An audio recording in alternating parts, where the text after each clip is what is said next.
Assalamualaikum warahmatullahi wabarakatuh. Selamat siang dan salam sejahtera untuk kita semua. Yang saya hormati Bapak Kepala Sekolah SMP Negeri 1 Panaihilir, yang saya hormati Bapak-bapak, ibu-ibu, dan seluruh staf pegawai SMP Negeri 1 Panaihilir. Pertama-tama marilah kita mengucapkan puji syukur kehadirat Allah Subhanahu wa taala, Tuhan yang Maha Esa, karena dengan rahmat dan hidayah-Nya kita dapat berkumpul di dalam ruangan ini. Yang seiman dengan saya, selawat berangkaikan salam mari kita hadiahkan ke junjungan kita Nabi besar Muhammad SAW dengan lafaz Allahumma sholli ala sayyidina Muhammad wa ala ali sayyidina Muhammad.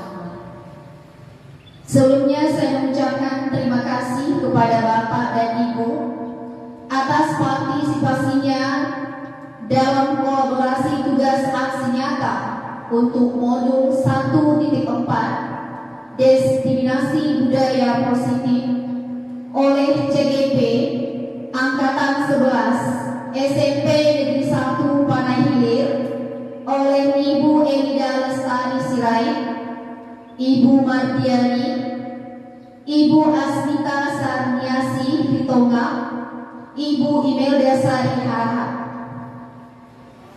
Baiklah, sebelumnya saya akan membacakan tertib acara kita pada siang hari ini.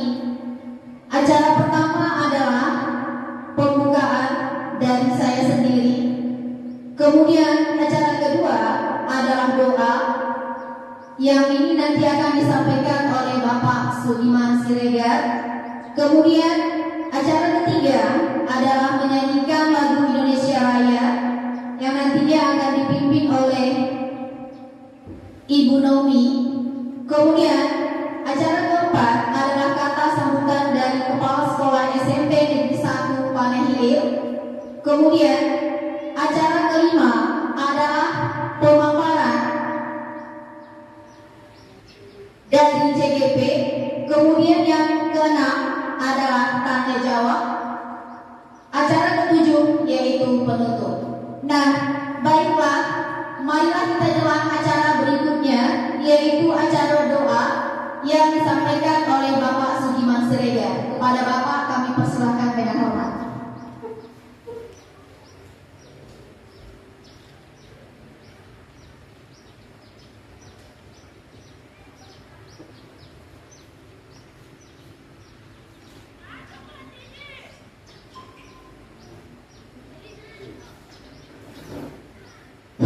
Assalamualaikum warahmatullahi wabarakatuh. Selamat siang, salam sejahtera bagi kita semua. Bela untuk mengambil berkah daripada acara kita pada siang hari ini. Mari kita berdoa, mohon agama dan kepada kita masing-masing. Doa mulai. A'udzubillahi minasyaitonirrajim. Bismillahirrahmanirrahim. Alhamdulillahirabbil alamin. Wassalatu wassalamu ala asyrofil anbiya'i wal mursalin wa ala alihi wa ashabihi rasulillahi ajma'in. Allahumma ighfir lana dzunubana wa liwalidayna warhamhuma kama rabbayana shaghira wa li jami'il mu'minina wal mu'minat wal muslimina wal muslimat al ahya'i minhum wal amwat bi rahmatika ya arhamar rahimin. Allahumma inna nas'aluka salamatan ya Allah, salamatan fid din wad dunya wal akhirah, wa afiatan fi jasadina, wa ziyadatan fil ilmi wa barakatan fil rizqina, wa taubatan qabla al-maut, wa rahmatan indal maut, wa maghfiratan ba'da al-maut. Allahumma harim alaina fi sakratil maut wan najati minan nar wa afwa indal hisab. Allahumma ilman nafi'an wa rizqan thayyiban wa amalan mutaqabbalan bi rahmatika ya arhamar rahimin. Rabbana zalamna anfusana wa illam taghfir lana wa tarhamna lanakunanna minal khasirin. Rabbana atina fid dunya hasanah wa fil akhirati hasanah wa qina adzabannar. Wa sallallahu ala sayyidina Muhammadin wa ala alihi wa ashabihi rasulillahi ajma'in. Subhana rabbika rabbil izzati amma yasifun Wassalamun ala mursalin walhamdulillahi rabbil alamin. Assalamualaikum warahmatullahi wabarakatuh. Selamat siang.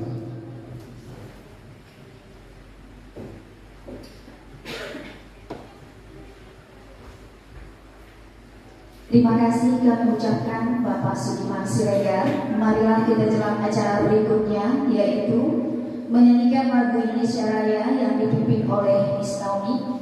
Kepada Miss Naomi kami persilakan dengan hormat.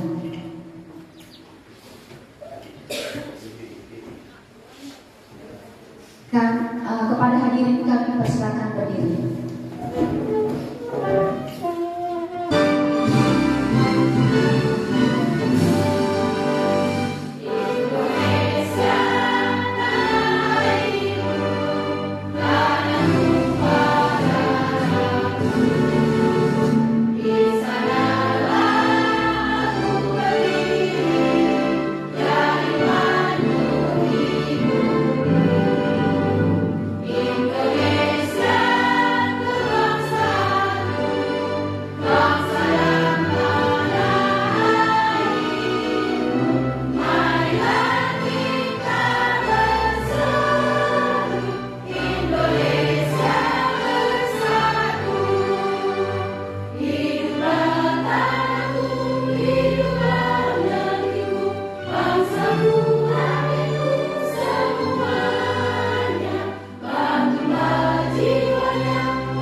Hadirin kami persilakan duduk kembali.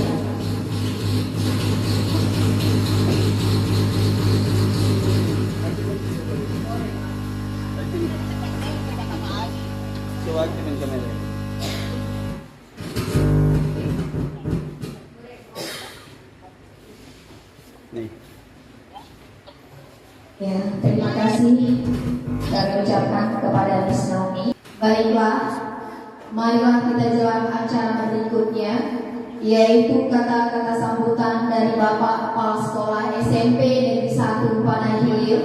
Kepada Bapak kami persilakan dengan segala hormat. Ya, Assalamualaikum warahmatullahi wabarakatuh. Selamat siang dan salam sejahtera bagi kita semua. Yang saya hormati Bapak Ibu Guru SMP Negeri 1 Panai Hilir. Pertama, puji syukur kita panjatkan kepada Allah Subhanahu wa taala, Tuhan Yang Maha Esa. Pada siang hari ini kita masih diberi kesehatan sehingga kita dapat hadir dalam acara ya kolaborasi tugas aksi nyata modul 1.4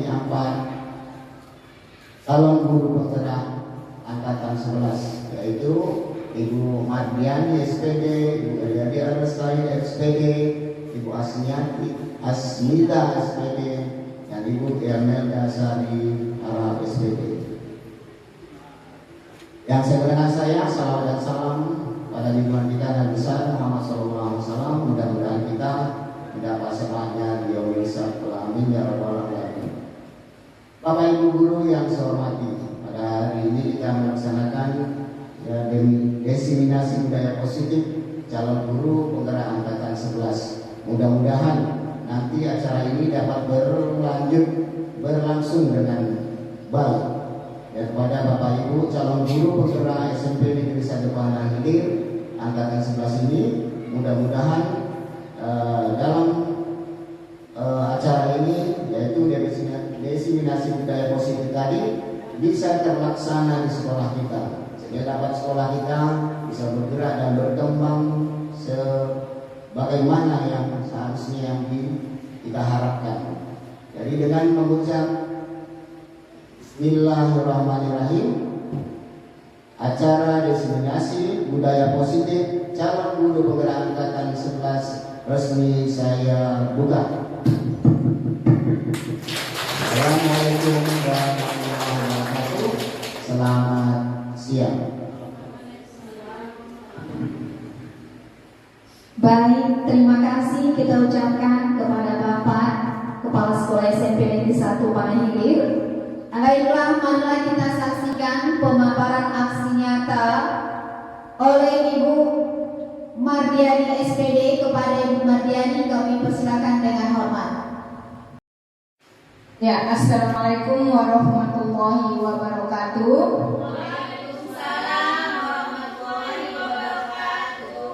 Ya, terima kasih kepada ibu-ibu yang sudah hadir pada siang hari yang berbahagia ini dalam acara di aksi nyata kami dari CGP Angkatan 11 mengenai diseminasi modul 14 yaitu mengenai budaya positif. Apa kabarnya ibu-ibu sekalian?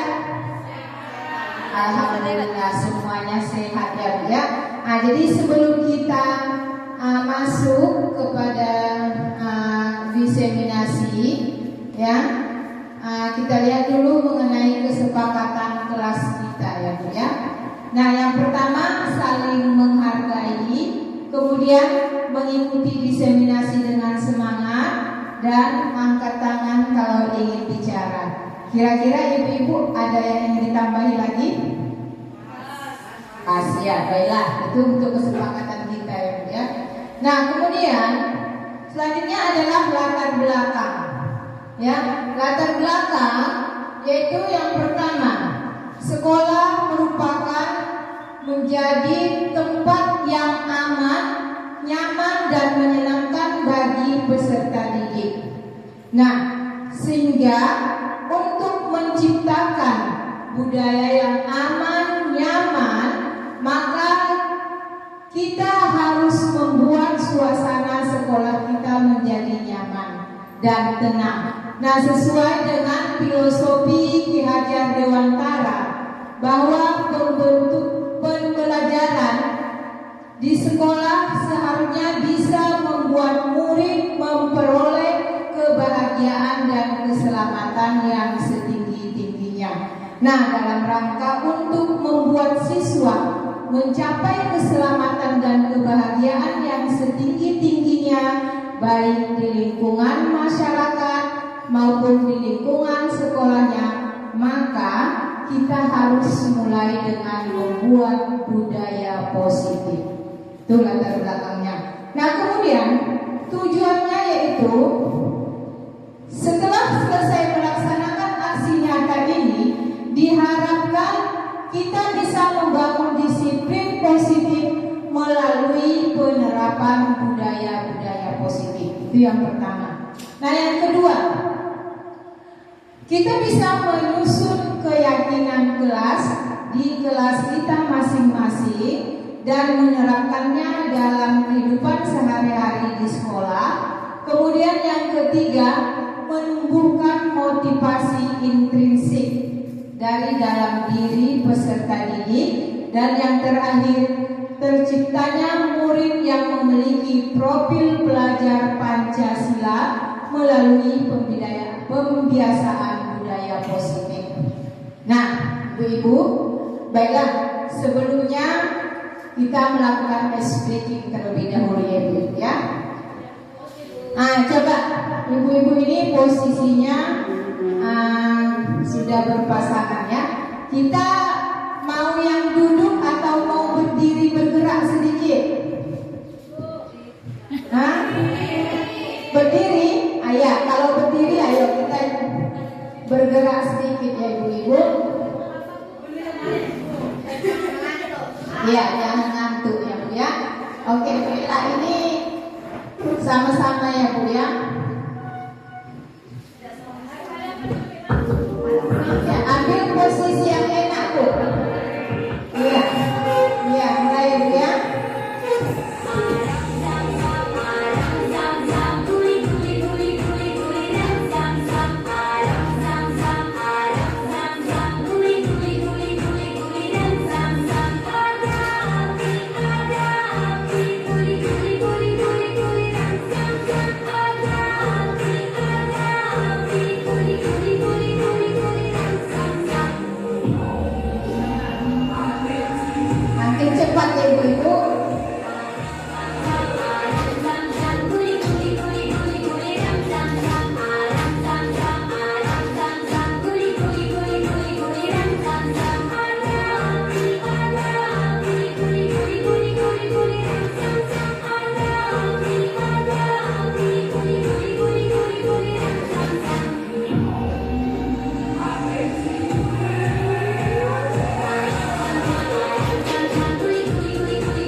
Iya, terima kasih Ibu Guru hebat. Ya, tepuk tangan dulu untuk kita semua. Ngos-ngosan ya Bu ya.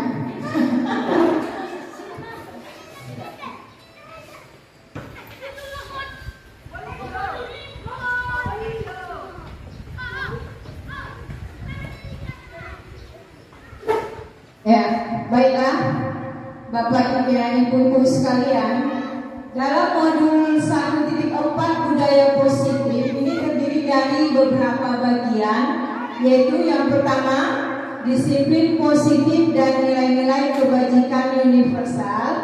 Kemudian yang kedua teori motivasi, hukuman dan penghargaan restitusi. Yang ketiga keyakinan kelas. Yang keempat, kebutuhan dasar manusia dan dunia berkualitas. Yang kelima, restitusi 5 posisi kontrol. Dan yang terakhir, restitusi segitiga restitusi. Nah, ibu-ibu sekalian, menurut Bapak Pendidikan kita, yaitu Bapak Ki Hajar Dewantara, bahwa tujuan pendidikan adalah menuntun segala kodrat yang ada pada anak-anak agar mereka dapat mencapai keselamatan dan kebahagiaan yang setinggi-tingginya, baik sebagai manusia maupun sebagai anggota masyarakat. Ini adalah tujuan pendidikan, yaitu menuntun segala kodrat. Nah, kita sebagai pendidik, kita hanya bisa menuntun kodrat yang ada pada anak-anak. Karena seyogianya seorang anak itu sudah memiliki, kalau diistilahkan sebuah kertas, dia sudah memiliki sketsa dirinya. Yang kita lakukan hanyalah kita bisa menebalkan sketsa yang ada pada kertas tersebut. Itu arti dari menuntun. Jadi dalam filosofi Ki Hajar Dewantara ini dia tidak bukan menyatakan teori tabula rasa, di mana teori tabula rasa ini menyatakan bahwa anak itu adalah sebuah kertas kosong putih. Tidak, sebenarnya tidak.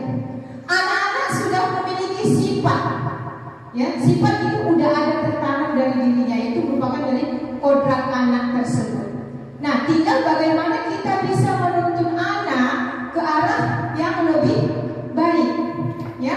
Kalau misalnya kodrat anak itu ada, kita lihat yang kurang baik apanya, yang masih sisi negatifnya, inilah yang harus kita tuntut ke arah yang lebih baik lagi. Jadi kita tidak bisa mengubah, yang bisa kita hanya menuntun ke arah jalan yang benar.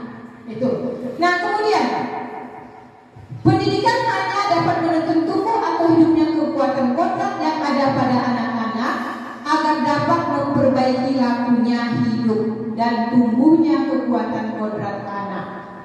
Nah, menurut Ki Hajar Dewantara, dia mengibaratkan tugas guru itu diletakkan sebagai seorang petani yang memiliki peranan penting untuk menjadikan tanaman tumbuh subur. Ya, jadi kita ini diibaratkan sebagai seorang petani. Nah, sekolah itu diibaratkan sebagai tanah, tempat untuk bercocok tanam. Jadi sekolah ini adalah tanah, ya, tanah yang diibaratkan sebagai petani. Sekolah ini adalah tanahnya untuk bercocok tanam. Sekarang, bagaimana caranya kita mengusahakan agar tanah tadi bisa subur? Jadi di sini kita harus bisa mengusahakan sekolah harus bisa menjadi lingkungan yang menyenangkan bagi murid-murid.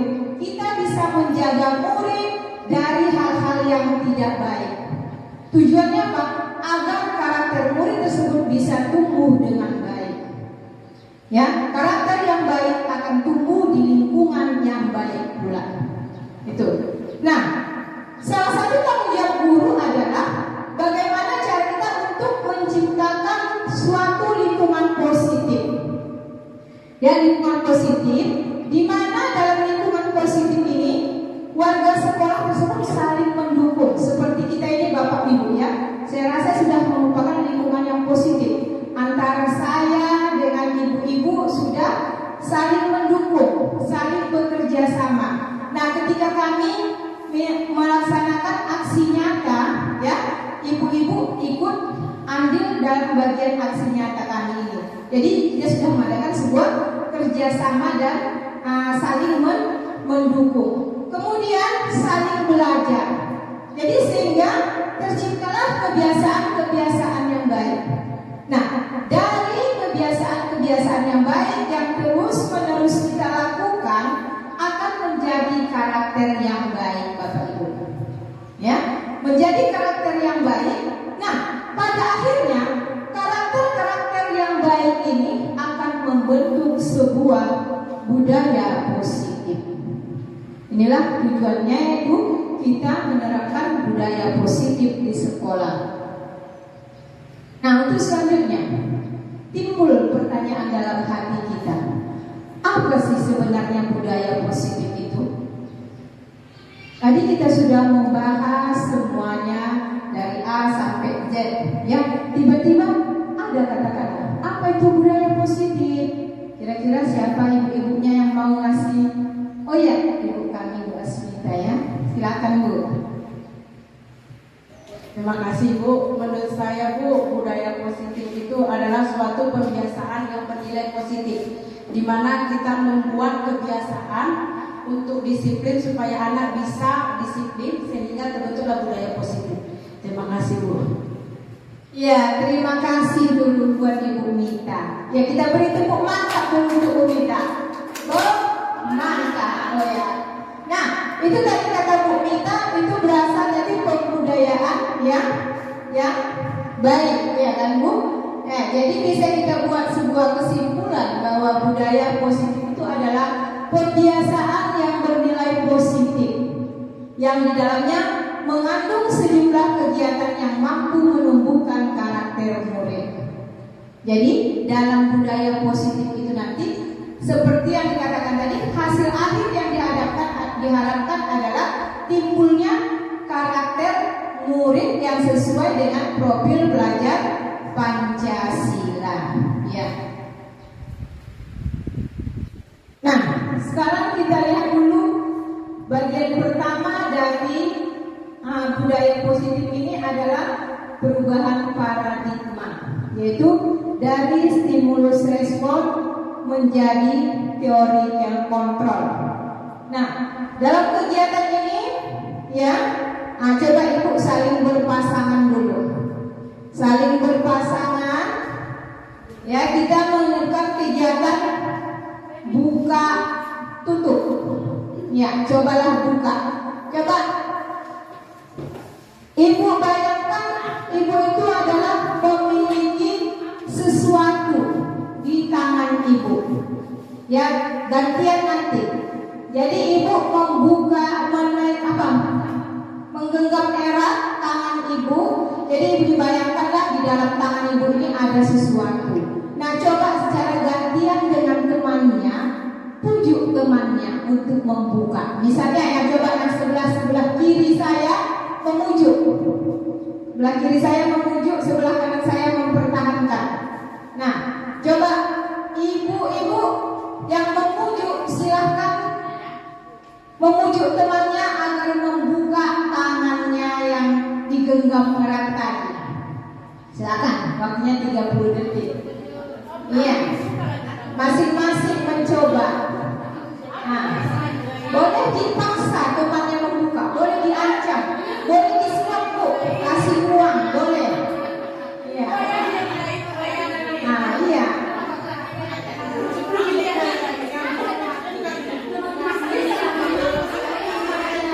Boleh ya, boleh bicara, mengkritik juga boleh.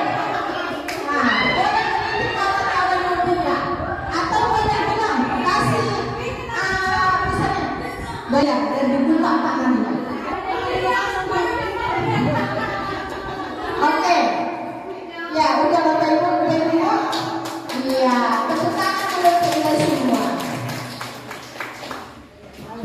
Nah, tadi dalam membuka kepala tangan tadi tentu ada ibu-ibu yang mau bersedia membuka, ada yang mau membukakannya dengan sukarela, ada yang memang tidak mau membukakannya.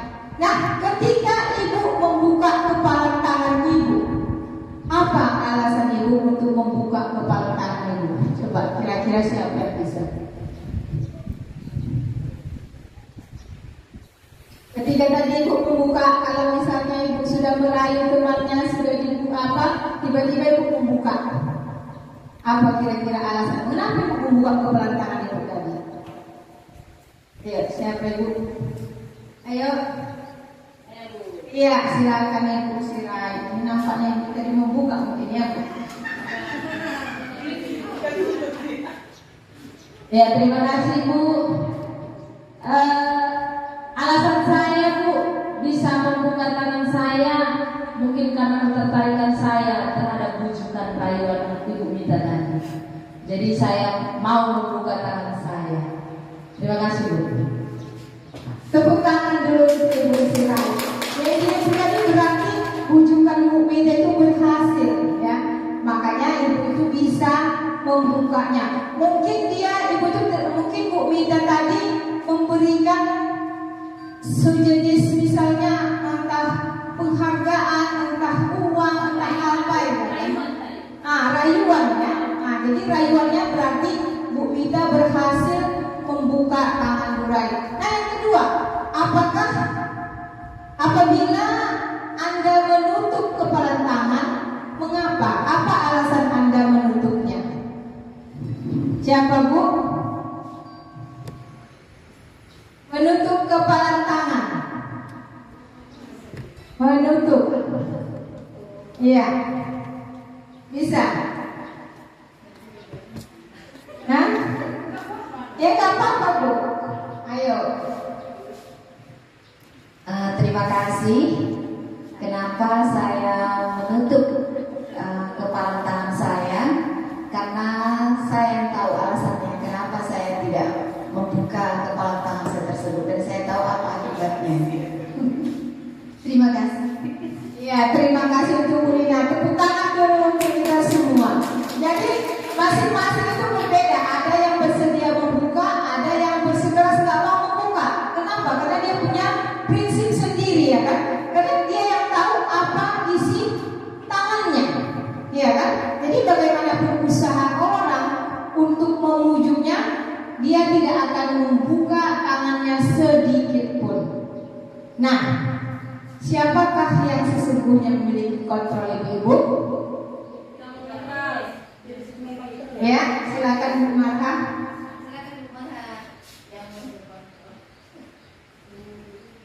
Terima kasih untuk Bu Ani. Yang mengontrol diri sendiri itu yang kita sendiri. Kita yang mengendalikan diri kita sendiri. Ya. Ya, terima kasih Bu Marha. Ya, yang mengontrol diri kita itu adalah diri kita sendiri, ya kan? Nah, kalau kita tidak bisa mengontrol diri kita, berarti kita butuh orang untuk mengontrol diri kita, ya kan? Nah, itulah tadi orang berusaha bagaimana supaya kita bisa membuka genggaman tadi. Ya, bisa dengan rayuan, intimidasi atau dan lain sebagainya. Nah, kita ketahui bahwa banyak miskonsepsi tentang makna kontrol ini. Ya, kontrol itu yang sebenarnya tadi berasal dari diri kita, tapi banyak miskonsepsi atau kesalahpahaman mengenai makna kontrol itu sendiri. Yang pertama, ilusi guru mengontrol murid. Kita ini selama ini berpendapat bahwa guru itu harus mengontrol murid. Ya, itu yang selama ini kita bayangkan kan Bapak Ibu. Nah, jadi sebenarnya kita tidak dapat memaksa murid untuk berbuat sesuatu jika murid tersebut memilih tidak melakukannya. Itu tidak bisa kita memaksa murid. Itulah menjadi teori kontrol tadi. Jadi kita harus mengontrol teori kontrolnya, kita tidak bisa memaksa. Jadi intinya apa? Murid itu harus dia bersikap sesuai ataupun harus ada unsur intrinsik dari dalam dirinya. Itu. Nah kemudian ilusi bahwa semua penguatan positif efektif dan bermanfaat. Tadi sudah dilakukan. Ada melakukan bujukan, rayuan, ya. Nah kita menganggap itu sudah bermanfaat. Contohnya tadi Bu Asmita dengan Ibu Sirai. Ibu Sirai membuka tangannya ketika dia mendengar rayuan dari Ibu Asmita. Jadi kita menganggap bahwa buat bujukan itu bisa ya membuat bentuk-bentuk kontrol. Sebenarnya tidak ya Ibu. ya, itu usaha untuk mempengaruhi murid akan mengulangi suatu perilakunya tertentu. Jadi ketika kita bujuk rayuan, nanti dia melakukan sesuatu yang kita inginkan.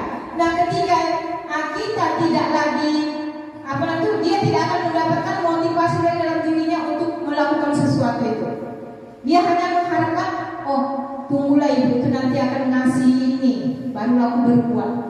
Itu jadi dia mengharapkan ada yang diharapkan di balik sikapnya. Itu. Kemudian yang ketiga, ilusi bahwa kritik dan membuat orang merasa bersalah dapat menguatkan karakter. Ini juga miskonsepsi yang salah ya.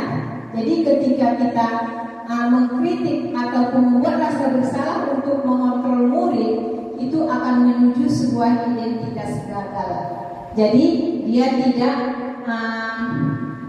mereka bisa belajar ya untuk merasa buruk tentang dirinya. Jadi membuat rasa bersalah itu membuat murid itu, oh aku memang seperti ini ya, segitu burukkah aku, segitu jelekkah sikapku. Itu akan terjadi pada si anak, sehingga membuat mereka akan kehilangan rasa percaya diri. Nah, kemudian ilusi bahwa orang dewasa memiliki hak untuk memaksa. Ini yang sering banyak kita jumpai ya. Bahkan dalam lingkungan kita sehari-hari ini banyak terjadi bahwa orang dewasa itu boleh memaksa sesuatu kepada yang lebih muda. Contohnya saja dalam lingkungan keluarga. Kadang-kadang kita melihat seorang kakak memaksakan kehendak kepada adiknya. Nah, si adiknya karena merasa dia yang paling kecil, mau tak mau walaupun dengan berat hati, dia akan mengikuti kemauan kakak. Jadi itu sebenarnya salah ya ibu. Nah, jadi dari perubahan paradigma stimulus respon menjadi teori kontrol, pada stimulus respon kita mencoba mengubah orang agar berpandangan sama dengan kita. Ya, bagaimana itu ya? Kita harus menganggap orang itu kita harus sama pandangan dengan kita. Memandang sesuatu hal harus seperti ini. Ini sering kadang-kadang kalau dulu sering menekankan kepada anak bahwa murid itu belajar dengan contohnya kepada student teacher center, ya kan? Kita tidak memberi kebebasan kepada murid untuk berekspresi. Itu yang dalam stimulus respon. Nah, pada teori kontrolnya kita berusaha memahami pandangan orang tentang dunia. Itu. Jadi kita harus bisa memahami orang, itu intinya. Nah, yang kedua, perilaku buruk dilihat sebagai suatu kesalahan. Ya, misalnya anak terlambat, oh kau salah. Tanpa kita mengetahui ada apa di balik kesalahan yang dilakukan. Jadi di situ dia bahwa semua perilaku memiliki tujuan. Kemudian orang lain bisa mengontrol saya. Itu pada stimulus respon. Contohnya tadi ketika membuka tangan dengan bujuk rayu seseorang, kita bisa membuka tangan padahal kita merasa ini tidak untuk kita buka. Itu. Tapi karena ada orang lain bisa mengontrol itu, terakhir kita bisa membuka tangan kita. Harusnya dalam teori kontrol hanya Anda yang bisa mengontrol diri Anda. Jangan biarkan orang lain mengontrol diri kita. Kenapa? Karena kita punya prinsip yang harus kita yakini dalam diri kita, ya, bahwanya yang mengontrol diri kita itu harus kita. Kemudian lagi, saya bisa mengontrol orang lain. Itu juga merupakan stimulus respon yang teori kontrolnya Anda tidak bisa mengontrol orang lain. Nah, pemaksaan ada pada saat bujukan gagal. Itu stimulus responnya. Dan teori kontrolnya kolaborasi dan konsensus menciptakan pilihan-pilihan baru. Dan yang terakhir, model berpikir menang kalah pada stimulus respon dan model berpikir menang-menang pada teori kontrol. Tidak ada yang kalah ibu-ibu dalam teori kontrol. Semua akan dimenangkan. Kenapa? Kita akan mengubah pandangan dan paradigma seseorang terhadap sesuatu atau terhadap dunia, sehingga akan timbul saling berkolaborasi di antara sesama. Nah, baiklah, sekarang kita lihat mengenai disiplin positif.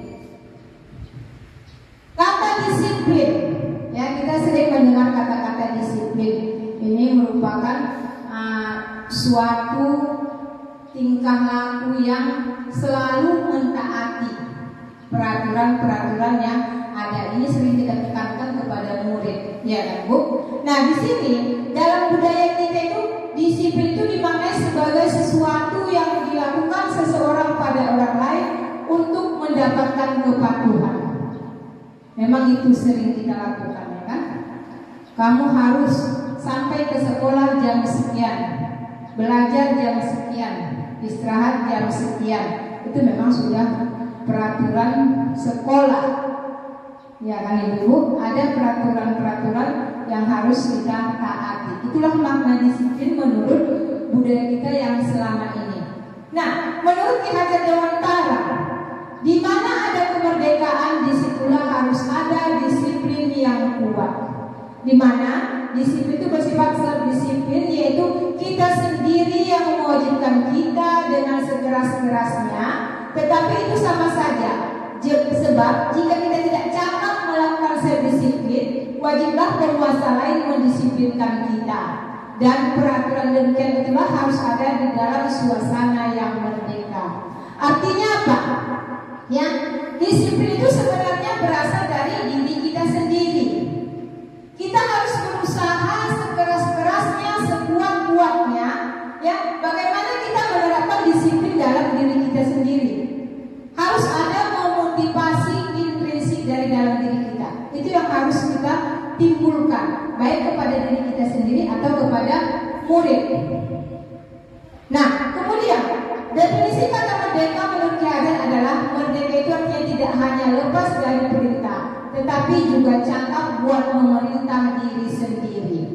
Ketika kita mengharapkan seorang murid yang merdeka, ya, murid tersebut tidak harus patuh, ya, ataupun tidak dia harus lepas dari perintah, tapi dia harus bisa memerintah dirinya sendiri. Inilah yang akan terus kita gali. Bagaimana seorang anak bisa memerintah dirinya sendiri tanpa kita perintah? Kalau selama ini kita menganggap disiplin itu harus kita perintah, tidak.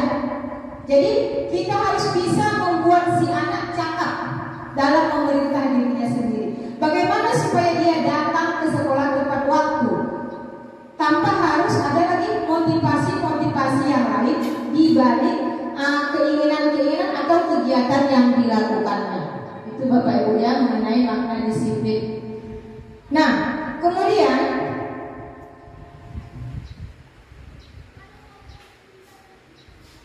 disiplin dapat membuat seseorang menggali potensi dirinya menuju sebuah tujuan mulia, yaitu sesuatu yang dihargai dan bermakna. Jadi dalam disiplin kita mempelajari bagaimana kita mengontrol diri. Ya, jadi anak-anak juga harus kita tanamkan pembelajaran yang demikian agar dia bisa mengontrol dirinya, sehingga dia bisa dari dalam hatinya untuk mengikuti peraturan yang berlaku di sekolah kita ataupun keyakinan-keyakinan yang sudah kita buat di sekolah kita. Nah, sebagai pendidik tujuan kita adalah menciptakan anak-anak yang memiliki disiplin diri, sehingga mereka bisa berperilaku dengan mengacu pada nilai-nilai kebajikan universal dan memiliki motivasi intrinsik bukan ekstrinsik.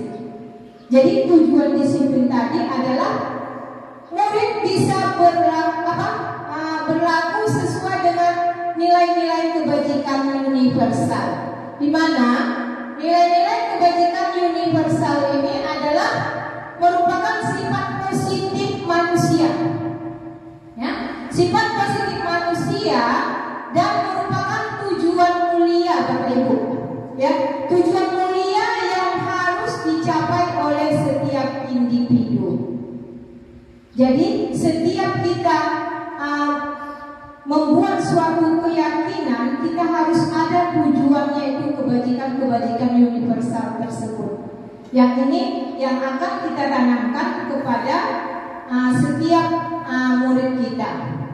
Nah, Dr. William Glasser pada teori kontrol menyatakan bahwa setiap perbuatan memiliki suatu tujuan. Dengan mengaitkan nilai-nilai kebajikan yang diyakini seseorang maka motivasi intrinsiknya akan terbangun, sehingga menggerakkan motivasi diri dari dalam untuk dapat mencapai tujuan mulia yang diinginkan. Artinya apa? Setiap keyakinan yang kita buat, kita harus mengaitkannya dengan nilai-nilai kebajikan, ya. Jadi di mana nilai-nilai kebajikan ini adalah diyakini seseorang. Kita harus terlebih dahulu yakin dengan nilai kebajikan yang kita buat.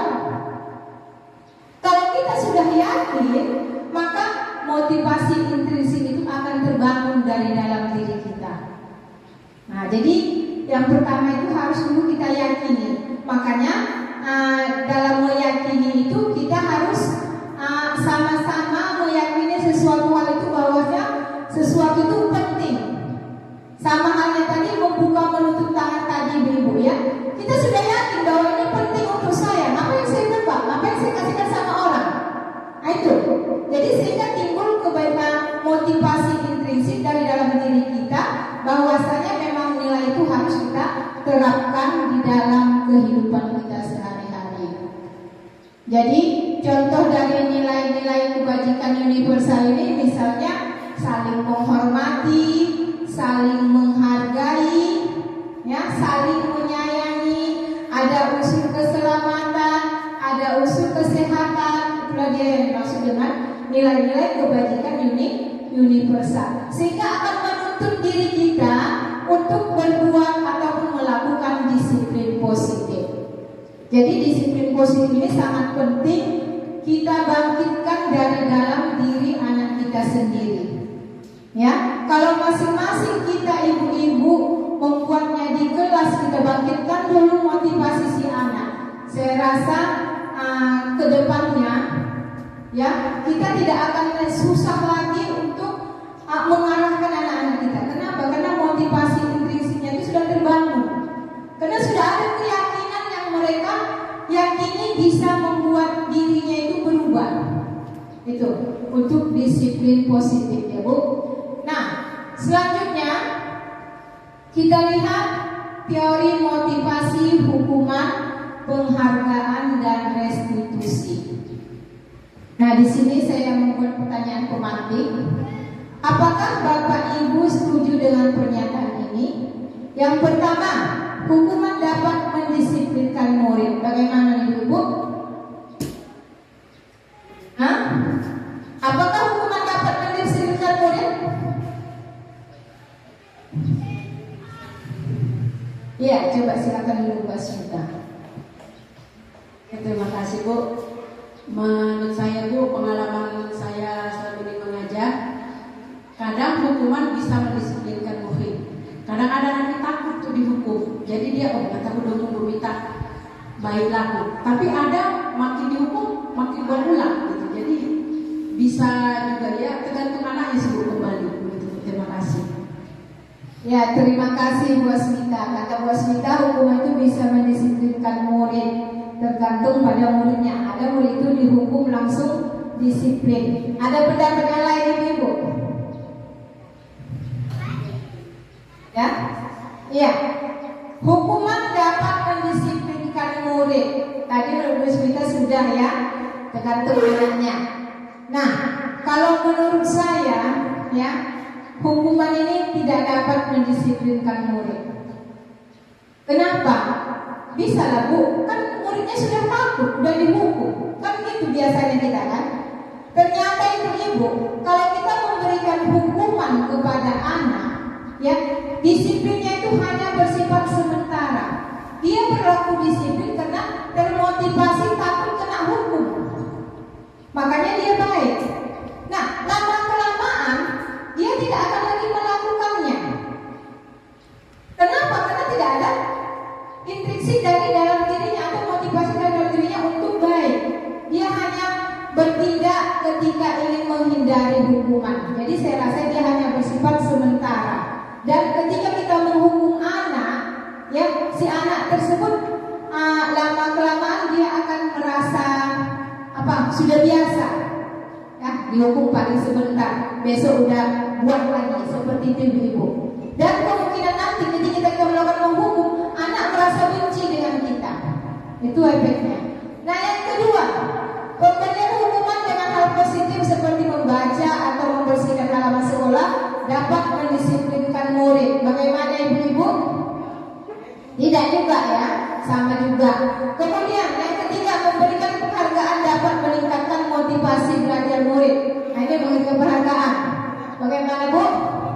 Iya, belum tentu. Karena penghargaan itu dia bisa menghukum murid. Ya, bagaimana penghargaan bisa menghukum? Anak-anak akan terbiasa menunggu penghargaan kita. Ya, jadi kalau tidak ada penghargaan dari kita, anak-anak sudah malas. Akhirnya motivasi dari dirinya juga semakin hilang. Nah, kemudian dalam teori motivasi, Diana Gosen dalam bukunya menyatakan ada 3 motivasi perilaku manusia. Itulah tadi seperti saya katakan, yang pertama untuk menghindari ketidaknyamanan atau hukuman. Ya, banyak memang anak-anak kita seperti itu, walaupun banyak juga yang tidak. Saya rasa kalau anak itu hanya sebagian kecil yang seperti itu ya Ibu. Nah, kemudian untuk mendapatkan imbalan atau penghargaan dari orang lain, inilah tadi bisa penghargaan bersifat menghukum. Ya, penghargaan yang menghukum inilah dia, yaitu untuk motivasinya untuk mendapatkan imbalan atau penghargaan. Nah, ketika tidak ada penghargaan atau imbalan, maka dia tidak akan berbuat. Kemudian yang ketiga, untuk menjadi orang yang mereka inginkan dan menghargai diri sendiri dengan nilai-nilai yang mereka percayai. Inilah motivasi yang ketiga. Nah, yang kita harapkan dari anak didik kita adalah motivasi yang ketiga, untuk menjadi orang yang mereka inginkan dan menghargai diri sendiri dengan nilai-nilai yang mereka percaya dan yakini. Itulah tadi nilai-nilai keyakinan, itu nilai-nilai kebajikan universal tadi. Oke, Ibu, selanjutnya jadi hukuman dan penghargaan. Nah, di sini ada kasus Jaka kurang menguasai pelajaran matematika, sehingga pada saat pelajaran tersebut berlangsung, dia lebih banyak berdiam diri atau menggambar di buku pelajarannya dan bermalas-malasan.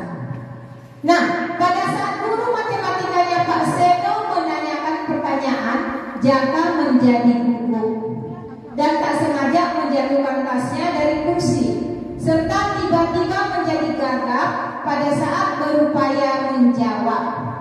Seluruh kelas pun tertawa melihat perilaku Jaka yang berbicara tergagap dan terkejut tersebut. Pak Seno saat itu membiarkan teman-temannya tertawa, dan Jaka yang tergagap dan malu luar biasa, dan malahan minta Jaka untuk maju ke depan dan berdiri di depan kelas, mengangkat salah satu kaki sambil menunjuk hidungnya. Nah, karena tidak bisa menjawab pertanyaan Pak Seno tadi, kelas makin gaduh dan anak-anak pun tertawa melihat Jaka di depan kelas memegang ujung hidungnya. Nah, ibu-ibu, apakah Anda setuju dengan tindakan Pak Seno terhadap Jaka? Mengapa? Setuju nggak ibu-ibu tindakan Pak Seno tadi terhadap Jaka?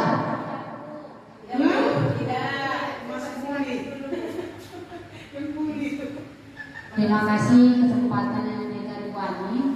Dari video yang Ibu tampilkan, menurut saya hukuman atau peringatan yang diberikan kepada anak Jaka itu tidak setuju itu, karena si Jakanya jadi merasa minder gitu. Terima kasih Bu. Ya, terima kasih Bu Rensi. Ya, si Jaka kan menjadi merasa minder karena Pak Seno ini sudah memberi apa ya? Sudah dikatakan membuat si anak berdiri di depan kelas sambil menunjuk hidung seperti ini, angkat kaki sebelah ya. Jadi tidak posisinya memang kurang, yang tidak setuju ya Bu ya. Nah, kemudian apakah tindakan Pak Seno terhadap Jaka adalah sebuah hukuman atau konsekuensi? Iya, hukuman.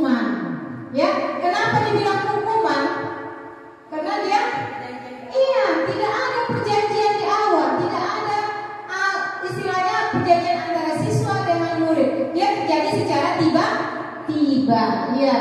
Nah, baiklah, untuk selanjutnya ini ada hukuman, konsekuensi dan restitusi. Dalam hukuman dan konsekuensi itu ada dua perbedaan. Yang pertama, kalau hukuman dia bersifat tidak terencana atau tiba-tiba. Ketika tadi si jaka tidak sanggup menjawab, disuruh Pak Seno maju ke depan, ya suruh berdiri sambil tunjuk hidung. Nah, kemudian bersifat satu arah berupa fisik atau psikis. Jadi dia juga bisa menyebabkan murid menjadi sakit hati atau hilang rasa kepercayaan diri dan lain-lain sebagainya. Nah, kemudian kalau dia konsekuensi sudah berencana, makanya ketika kita membuat keyakinan kelas itu ada konsekuensi-konsekuensi yang kita sepakati bersama. Kemudian sudah disepakati, diberikan berdasarkan suatu data yang umumnya dapat diukur dan murid tetap dibuat tidak nyaman untuk jangka waktu pendek. Kemudian guru memonitor murid. Artinya apa? Dia bersifat jangka pendek, tidak jangka panjang. Kalau hukuman ibu sampai tua kalau kita ingat apa yang dilakukan guru kepada kita, itu pengalaman kita masing-masing, ya kan Bu? Nah, jadi kalau hukuman itu akan merusak, ya, merusak rasa kepercayaan diri kita. Nah ini Bu, yang pertama kita lihat dulu Bu ya, mencatat 100 kali dalam buku kalimat lah saya tidak akan ya, nggak nampak ya, agak kabur ya. Saya tidak akan terlambat lagi ke sekolah. Mencatat 100 kali dalam buku. Ini termasuk hukuman atau konsekuensi? Hukuman. Ya? Iya, hukuman. Kemudian lari mengelilingi lapangan karena terlambat hadir ke sekolah. Iya, hukuman. Murid diminta untuk push up 15 kali karena tidak menggunakan masker ke sekolah. Iya, hukuman. Menggantikan kertas tugas latihan yang telah dicoret-coret. Iya, konsekuensi. Membersihkan tumpahan air di meja tulis karena tersenggol pada saat belajar. Iya, konsekuensi. Murid disuruh untuk menggunakan sepatu seharian di sekolah karena tidak mengenakan sepatu hitam. Murid disuruh untuk tidak mengenakan sepatu, ini maksudnya Bu ya. Oke, kemudian lari ke lapangan basket 2 kali karena terlambat 10 menit untuk pelajaran pejok. Iya, konsekuensi. Jadi ibu-ibu kita harus bisa membedakan mana itu hukuman, mana konsekuensi. Jadi dia tadi hukum itu bertindak satu arah ya tanpa ada kesepakatan atau secara tiba-tiba. Nah, selanjutnya kita lihat mengenai restitusi. Restitusi adalah proses menciptakan kondisi bagi murid untuk memperbaiki kesalahan mereka sehingga mereka bisa kembali pada kelompok mereka dengan karakter yang lebih kuat. Ini Gosen tahun 2004. Nah, ada 9 ciri-ciri restitusi. Yang pertama, belajar dari kesalahan, bukan menebus kesalahan. Ya, kita bisa belajar dari kesalahan yang kita lakukan atau bisa kita merefleksi istilahnya. Nah, kemudian memperbaiki hubungan. Dengan restitusi kita bisa memperbaiki hubungan antara siswa dengan guru atau siswa dengan siswa. Kenapa? Karena dalam restitusi ini kita mencari solusi, bukan mencari siapa yang benar atau siapa yang salah. Kemudian menawarkan, bukan memaksa. Kita mengajak si anak untuk mencari solusi permasalahan, bukan kita memaksa, kamu harus begini, tidak. Nah, selanjutnya restitusi diri adalah cara terbaik. Kemudian menuntun untuk melihat ke dalam diri, apa yang ada dalam diri kita, apa kesalahan kita, apakah kita sudah mengakui kesalahan yang kita lakukan, apa solusi yang akan kita lakukan untuk menebus kesalahan. Itu yang dikatakan dia sebagai restitusi. Kemudian mencari kebutuhan dasar yang mendasari tindakan, berfokus pada karakter bukan tindakan, kemudian berfokus pada solusi. Yang terakhir, bisa kita mengembalikan murid kepada kelompoknya ya tanpa ada intimidasi. Jadi dalam restitusi ini sangat baik kita lakukan karena kita akan menuntun murid untuk mencari solusi dari permasalahannya. Ya, bukan kita mencari siapa yang salah atau siapa yang benar. Nah, untuk selanjutnya itu keyakinan kelas. Nah, keyakinan kelas itu dimulai dari peraturan kelas, kemudian masuk ke atas keyakinan kelas, langsung lingkungan positif, dan terakhir akan membuat sebuah budaya positif. Nah, mengapa keyakinan kelas? Kenapa tidak peraturan kelas saja? Mengapa keyakinan kelas penting untuk terbentuknya sebuah budaya positif, dan bagaimana mewujudkan sebuah keyakinan kelas yang efektif? Nah, seperti saya katakan tadi, bahwa keyakinan itu memiliki nilai-nilai universal yang harus ataupun yang sudah kita yakini bahwa itu adalah sesuatu yang baik yang akan dapat mendisiplinkan diri kita dan bisa memunculkan motivasi intrinsik dari dalam diri kita. Jadi, kenapa tidak peraturan kelas saja? Jadi, dalam peraturan kelas ini nanti, ya, dia itu merupakan bagian terkecil dari keyakinan kelas. Jadi dalam keyakinan kelas ini sudah dia masuk ke situ nilai-nilai kebajikannya yang akan dimasukkan ke dalam keyakinan kelas tersebut yang berasal dari peraturan kelas. Peraturan kelas kemudian naik menjadi keyakinan kelas. Nah, peraturan kelas itu dari mana datangnya? Dari murid.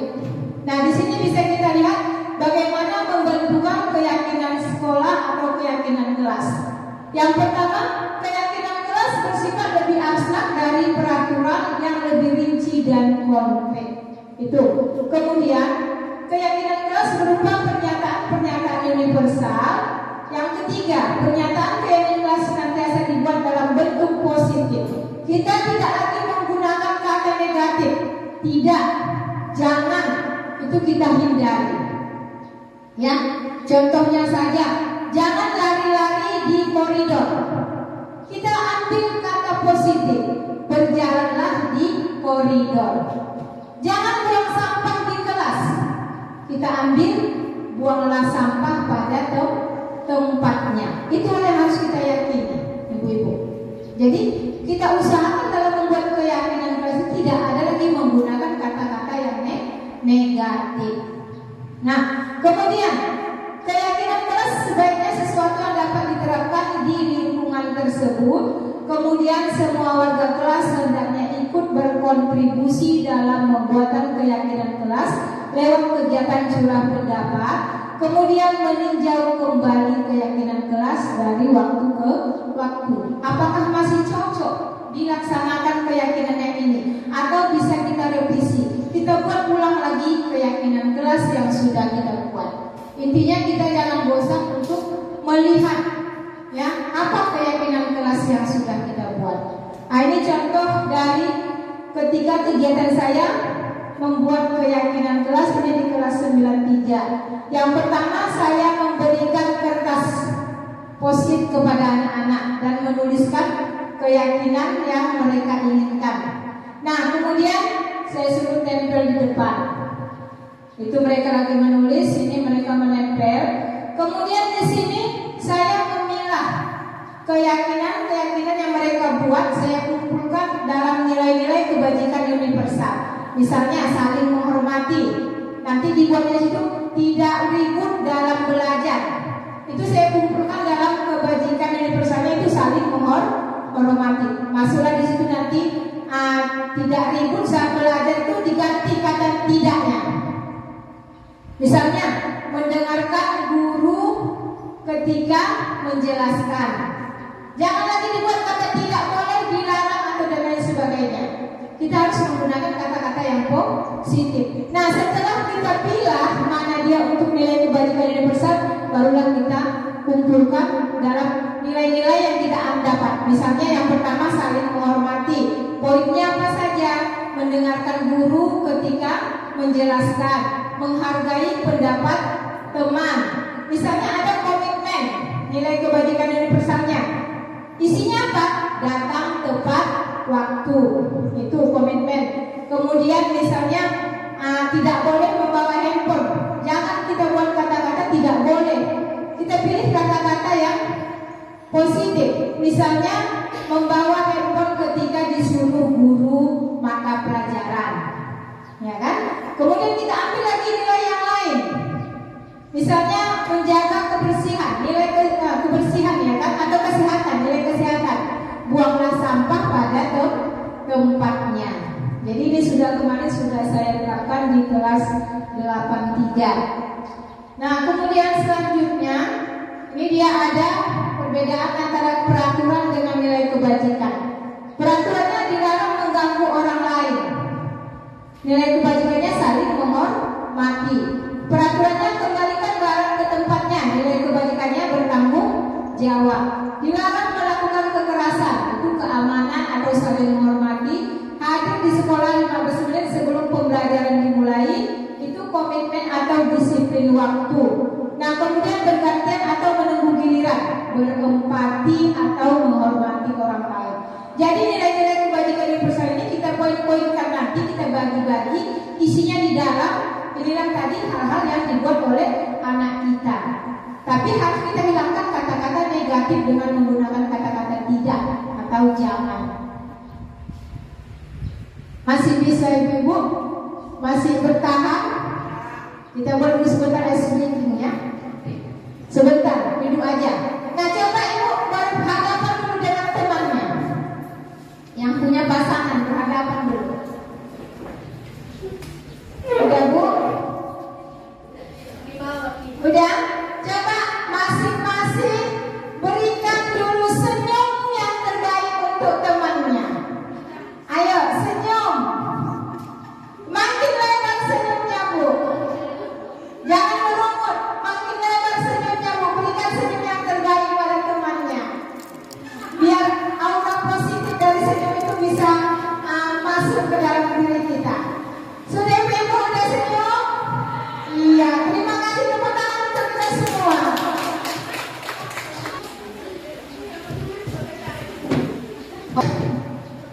Baiklah. Nah, sekarang kita kebutuhan dasar manusia. Ya. Yang pertama bertahan hidup, kasih sayang, kebebasan, kesenangan, penguasaan. Nah, ibu-ibu, kebutuhan manusia ini ada pada setiap manusia, termasuk anak kita. Ya, anak kita yang kadang-kadang cari perhatian atau apa yang sering membuat kesalahan, kita harus tahu apa sebenarnya kebutuhan anak tersebut. Mereka melakukan suatu tindakan, kenapa? Karena ada kebutuhan yang tidak terpenuhi. Ya, terutama ibu wali kelas, coba kenali apa kebutuhan anak. Kenapa si Aini sering terlambat datang ke sekolah? Apa kira-kira kebutuhan di antara 5 kebutuhannya ini yang tidak terpenuhi? Ya, itu ada kebutuhan tidak terpenuhi. Makanya si anak tersebut bisa melakukan tindakan-tindakan yang tidak diinginkan. Bisa saja dia merasa kurang kasih sayang di rumah, atau dia kurang perhatian, atau misalnya dia sering mengganggu temannya yang sedang sarapan. Dipintainya kan, karena ada itu anak-anak gitu ya kan. Dipintainya serabut kawannya, dia pilihnya. Dia makan dengan santai. Kadang-kadang dia merasa bahwa memang dia lapar, atau kadang-kadang dia senang nengok kawannya merajuk. Ada anak seperti itu. Berarti dia kebutuhan yang dipenuhi adalah kebutuhan kesenangan. Nah, kemudian ada anak-anak itu ketika dia belajar, dia senang kalau disuruh keluar, ya, belajar di luar. Nah, berarti karena dia akan bebas rasanya. Jadi dia merasa kebutuhan itu adalah kebutuhan kebebasan. Jadi ibu-ibu, mari kita kenali kebutuhan anak kita. Ya, jangan sampai kita nanti salah ya melihat anak karena ada sesuatu kebutuhannya yang tidak terpenuhi. Jadi untuk menciptakan budaya positif, kita harus bisa mengenali kebutuhan dasar hidup anak. Nah, selanjutnya itu 5 posisi kontrol guru terhadap murid. Ada penghukum, pembuat merasa bersalah, teman, pemantau, dan manajer. Ya, merasa pernah berbuat. Iya kan Bu? Iya, pernah. Coba Bu DR, pernah nggak posisinya di mana?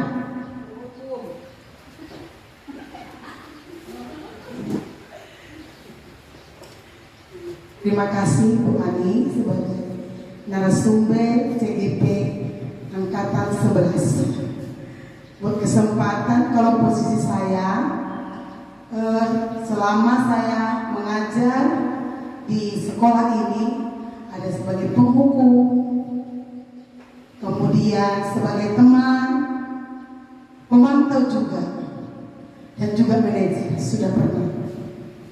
Tapi semua pengalaman itu saya lakukan masih tidak langsung ketika kita melakukan hukuman, anak itu tidak langsung berubah. Tapi setelah 10 tahun ke depan kita lihat perubahannya. Itu aja Bu yang bisa saya sampaikan. Terima kasih.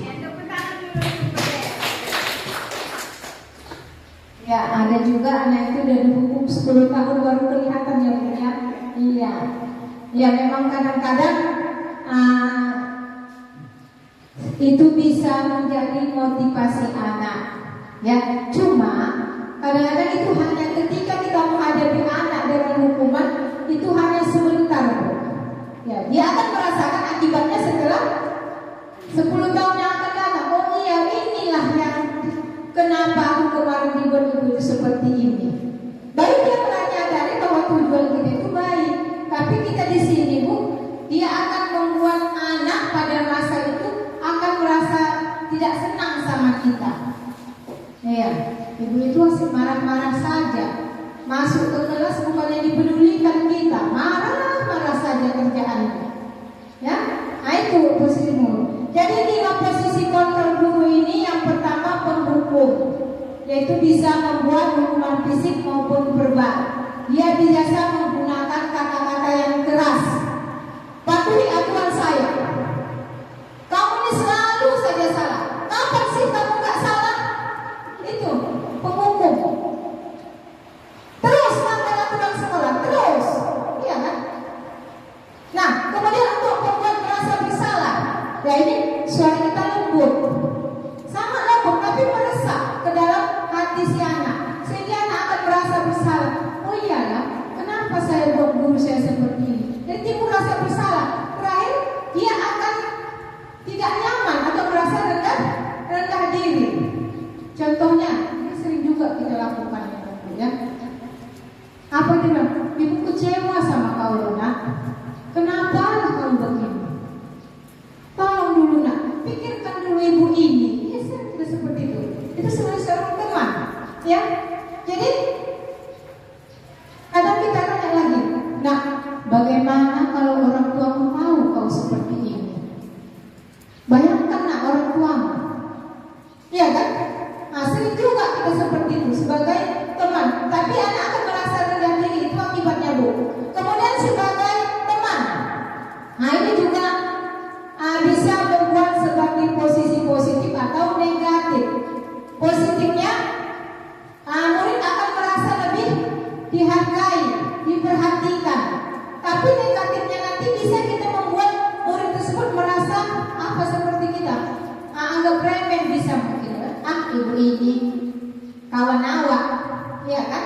Nah, ini biasanya menggunakan kata-kata ayo bantulah demi bapak ya, demi ibu ya. Nah, ya sudah kali ini tidak apa-apa, nanti ibu bantu bereskan. Jadi solusi dari permasalahan anak tidak dapat, hilang begitu saja. Nah kemudian pemantau, artinya mengawasi, ya. Dia ini berdasarkan peraturan atau konsekuensi yang ada. Sering ditanya, kau tahu kan peraturan sekolah kita apa? Itu untuk pemantau. Apa yang telah kamu lakukan? Ini sudah bertentangan dengan aturan sekolah. Nah itu. Nah kemudian yang terakhir adalah manajer, posisi di mana guru berbuat bersama murid, ya, mempersilahkan murid mempertanggungjawabkan perilakunya dan mendukung murid agar dapat menemukan solusi dari permasalahannya sendiri. Nah ibu-ibu, sekarang kita lihat dulu video posisi kontrol murid. Ini posisi penghukum.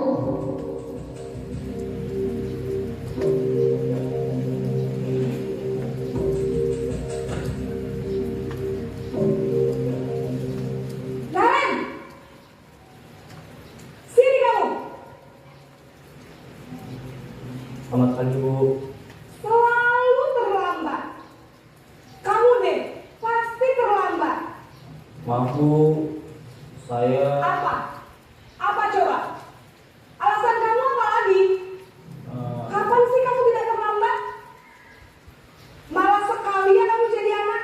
Saya... Dasar pemalas. Gak kapok-kapok sih kamu. Sudah berapa kali terlambat? Sana, kamu keliling lapangan basket 2 kali. Kenapa saya harus keliling lapangan basket, Bu? Kenapa? Kamu melawan ibu. Berani-beraninya jawab. Sudah terlambat, masih berani jawab pula. Sekarang, keliling lapangan basket 5 kali sekalian. Biar kapok.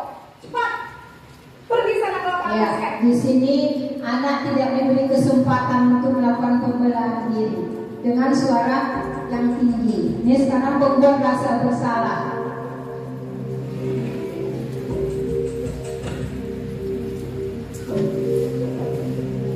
Naren!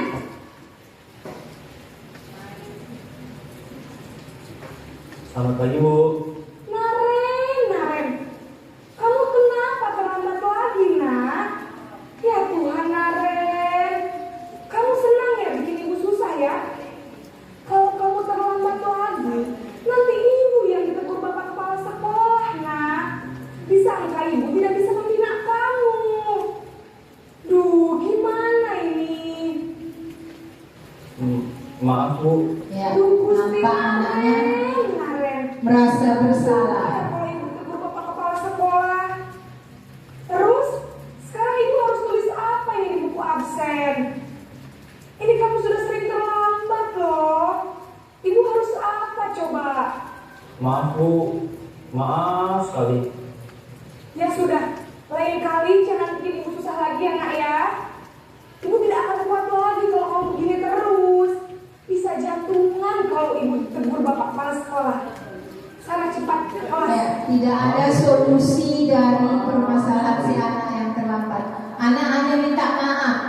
Maaf berkali-kali, solusinya tidak ada.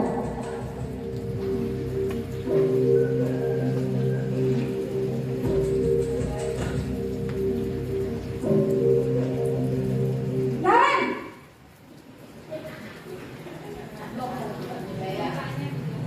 Selamat pagi, Bu. Wah, sudah jam berapa ini nak?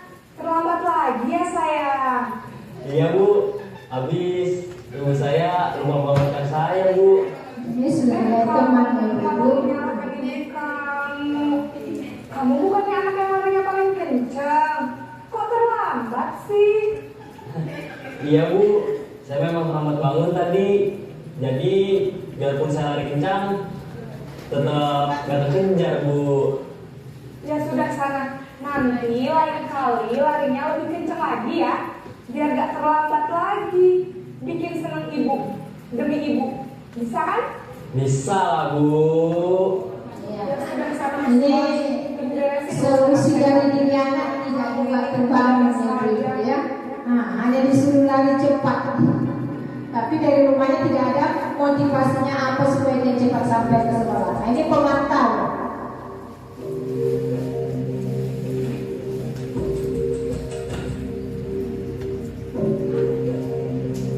Naren!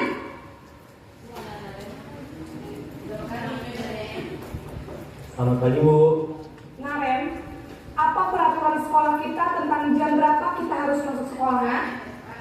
Kita harus di sekolah jam 7, Bu. Iya betul, sekarang sudah jam 7.20. Naren sudah tahu konsekuensinya jika terlambat hadir. Paham, Bu. Saya harus tinggal kelas pas jam istirahat selama 20 menit. Iya benar, konsekuensinya demikian. Jadi nanti jam 9.30 pas istirahat, kamu harus tinggal di kelas, kerjakan tugas tambahan untuk ketertinggalan kamu, ya? Ya, kalau sebagai pemantau ada konsekuensi, Ibu. Jadi nampak dia. Nah, ini adalah posisi yang terakhir yaitu sebagai manajer, di mana guru bisa menyuruh murid untuk memperoleh solusi dari permasalahan yang dihadapi.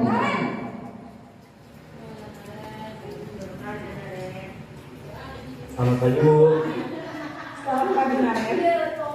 Maaf Bu, saya terlambat. Iya, sekolah masuknya jam 7, sekarang sudah jam 7.20. Jadi sekarang bagaimana nih Naren? Maaf Bu, saya lupa setel alarm saya semalam. Baiklah, menurut kamu, keyakinan sekolah yang mana yang perlu kamu tingkatkan? Menghargai diri Sudah sendiri. ada keyakinan sekolah yang Orang lain mungkin ya Bu. ditanyakan oleh gurunya. Jadi, apakah Naren meyakini prinsip saling menghormati tersebut? Iya Bu, saya meyakininya. Apakah Naren bersedia memperbaiki masalah keterlambatan ini? Bersedia Bu. Bagaimana kamu akan perbaiki masalah keterlambatan ini? Ya, siswa mencari solusi dari permasalahan yang Kalau dihadapinya, Naren lupa menyetel alarm di yaitu rumah, dengan menyetel alarmnya. bisa bantu mengingatkan tidak? Ada Bu, kata saya, Kak Emma. Ada lagi selain Kak Emma? Selain Kak Emma, ada ibu saya. Baik, jadi yang mengingatkan Naren adalah Kak Emma dan ibu kamu ya? Kira-kira akan mulai start alarm kapan nih Naren? Setelah pulang sekolah, akan segera saya lakukan. Baik, jadi Naren akan setel alarm untuk bangun besok pagi dan akan diingatkan oleh kakak dan ibunda Naren ya.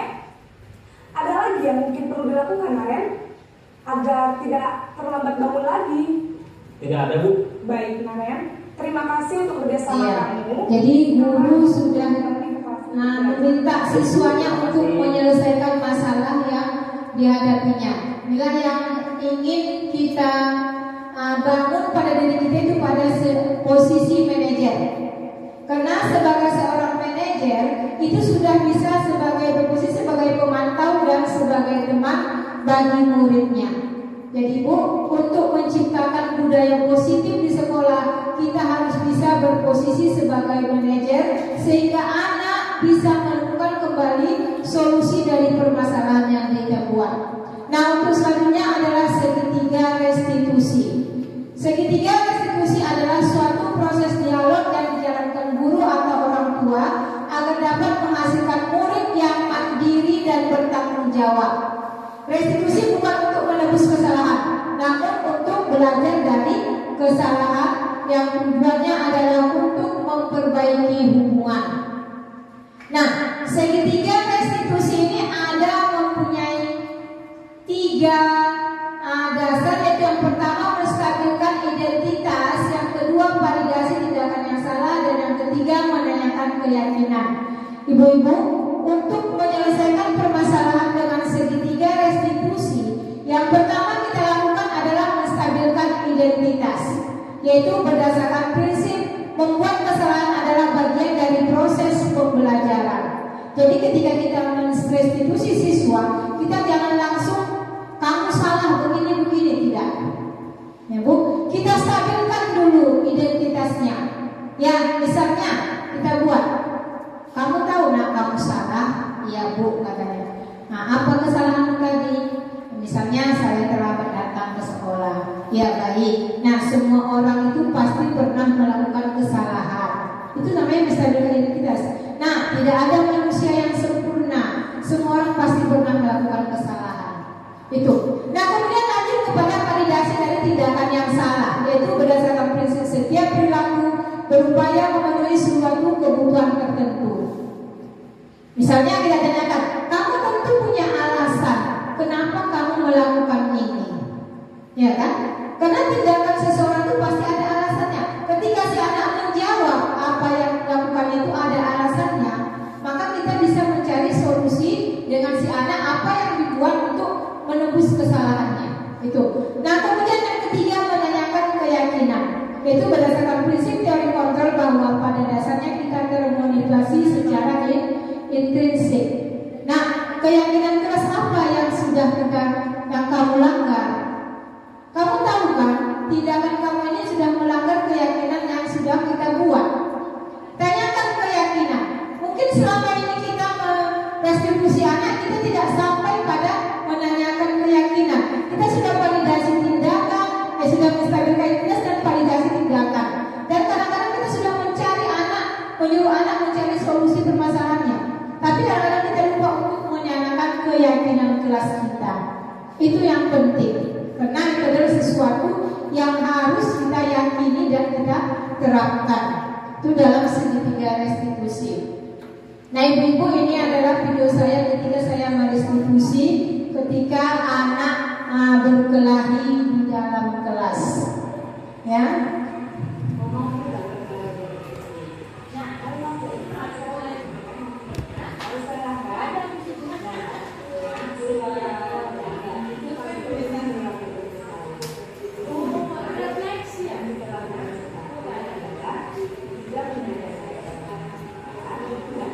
Ini menstabilkan identitas, ya, menyatakan ke bahwa anak tersebut kita menyadari kesalahan kita dan mau memperbaiki kesalahan kita, ya, sampai nanti didapatlah anak tersebut bisa memberi solusi. Saling menghormati dan saling menyayangi. Itu penting gak sama kamu? Nah, ini menyatakan keyakinannya, ya. Saling menyayangi sama kawan itu sangat penting sekali. Ya, ini nanti dia Kira-kira kamu mau nggak masalah ini sama si Desa? Itu memperbaikinya dengan cara iya, si anak sudah memperbaiki dengan cara minta maaf, dan terakhir nanti mereka saling bermaafan dengan temannya dan tidak ada rasa tersakiti atau tidak ada dendam. Itu tujuan restitusi ini. Jadi anak bisa kembali ke kelasnya dengan aman, damai dan tenang, tanpa merasa bersalah, tanpa merasa ada unsur di dalam hati yang tidak puas. Kenapa? Kita restitusi keduanya. Nanti panggil satu orang, kembali panggil satu orang lagi, sehingga mereka akan bersatu dan terakhir mereka bisa saling memaafkan dan berjanji akan mentaati keyakinan kelas yang sudah dibuat. Jadi demikian ibu-ibu penjelasan pemaparan saya mengenai disiplin positif. Nah sekarang kita refleksi dulu. Kira-kira siapa ibu-ibu yang ingin merefleksikan?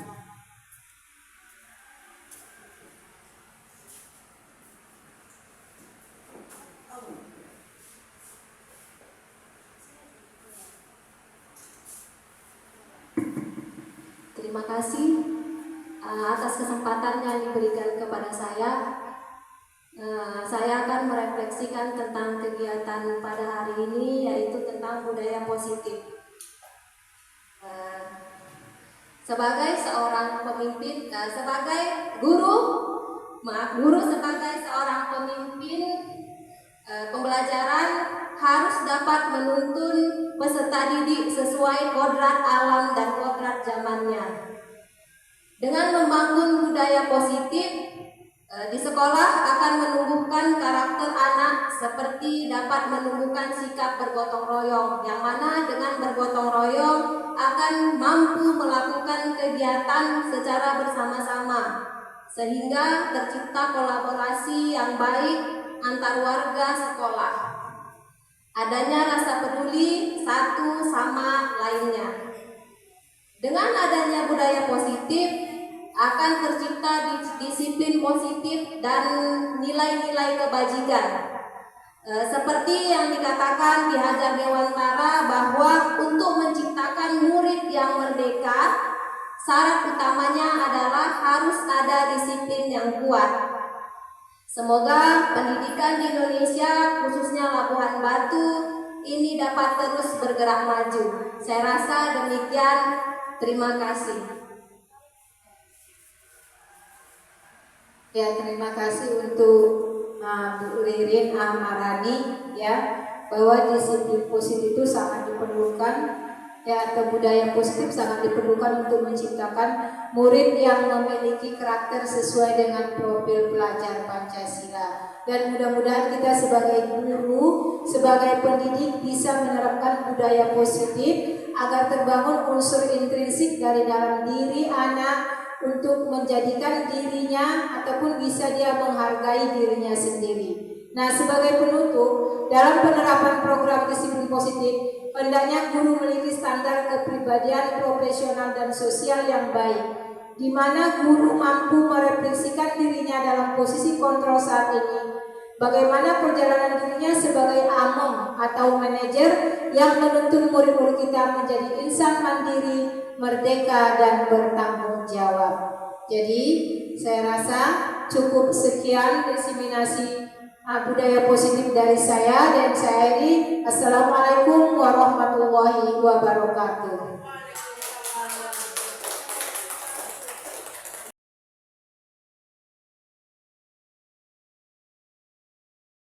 Selamat pagi semuanya.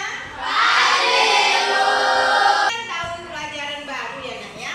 Nah, otomatis dalam memulai tahun ajaran baru kita harus mulai lagi membuat keyakinan kelas yang baru. Nah, kemarin di kelas ini sudah ada kan keyakinan kelas kita kan? Harusnya satu persatu.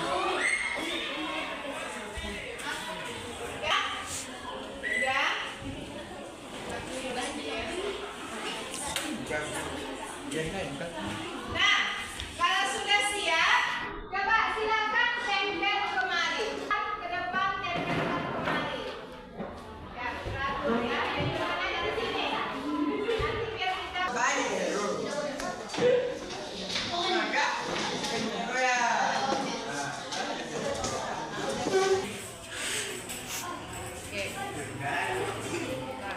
ini sudah kamu buat tadi kesepakatan atau keyakinan kelas yang akan kita yakini. Nah, sekarang ibu lihat dulu ya. Kita lihat satu persatu biar kita kelompokkan. Oke. Nah, ini sudah kamu buat tadi ya. Nah, sekarang kita lihat dulu saat belajar harus tertib dan jangan ribut. Ini masuk bertanggung jawabkah atau saling menghormati? Bertanggung jawab. Saling menghormati. Iya, saling menghormati ya Nak ya. Ini. Udah kita kumpul di sini aja. Untuk poin saling menghormati, yang pertama poinnya sopan terhadap guru dan sesama teman. Kemudian mendengarkan nasihat guru. Setuju kesehatan? Yang pertama buang sampah pada tempatnya. Yang kedua jauhi merokok. Bagaimana Nak? Sudah setuju? Terima kasih. Jadi nanti ini keyakinan kelas kita tuangkan nanti dalam selembar karton, nanti kita tempel di dinding, dan setiap kita yang ada di kelas ini harus mematuhi dan meyakini keyakinan kelas kita yang kita buat ya. Oke Nak? Oke, terima kasih.